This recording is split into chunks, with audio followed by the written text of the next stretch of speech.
बिस्मिल्लाहिर्रहमानिर्रहीम। अस्सलाम वालेकुम। सैयदना रबिया बिन उस्मान फरमाते हैं कि एक दियाती नबी करीम सल्लल्लाहु अलैहि वसल्लम की खिदमत में आया और अपनी ऊँटनी मस्जिद से बाहर बिठाकर अंदर चला गया।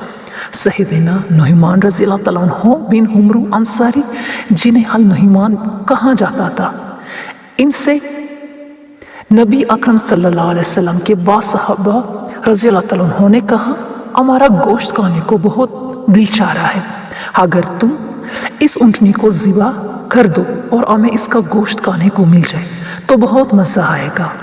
और रसूलुल्लाह सल्लल्लाहु अलैहि वसल्लम बाद में ऊँटनी की कीमत इसके मालिक को दे देंगे। चुनाचे सैयदना नुहमान रज़ियल्लाहु तआला अन्हु ने इस ऊँटनी को ज़िबा कर दिया।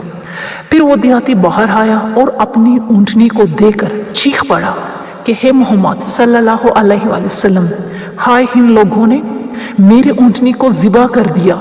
इस पर नबी अकरम सल्लल्लाहु अलैहि वसल्लम मस्जिद से बाहर तशरीफ़ ले आए और पूछा, ये किसने किया है? सहाबा ने अर्ज़ किया कि नुहमान रज़ियल्लाहु तआला अन्हु ने। नबी अकरम सल्लल्लाहु अलैहि वसल्लम नुहमान रज़ियल्लाहु तआला अन्हु के पीछे चल पड़े और इसका पता करते करते आखिर सैयदा ज़बहा बिन्ते ज़ुबैर बिन अब्दुल मुत्तलिब रज़ियल्लाहु तआला अन्हु के घर पहुंच गए। सैयदना नुहमान रज़ियल्लाहु तआला अन्हु घर के अंदर एक गड्ढे में छुपे हुए थे और उन्होंने अपने ऊपर खजूर की टहनियाँ और पत्ते वगैरह डाल रखे थे। चुनाचे एक आदमी ने ऊंची आवाज़ से कहा, या रसूलल्लाह, मैंने इसे नहीं देखा, लेकिन उंगली से इस जगह की तरफ इशारा कर दिया जहाँ सैयदना नुहमान रज़ियल्लाहु तआला अन्हु छुपे हुए थे। नबी अकरम सल्लल्लाहु अलैहि वसल्लम ने वहाँ जाकर इन्हें बाहर निकाला तो पत्तों वगैरह की वजह से इनका चेहरा बदला हुआ था। नबी अकरम सल्लल्लाहु अलैहि वसल्लम ने इनसे फरमाया कि तूने ऐसा क्यों किया?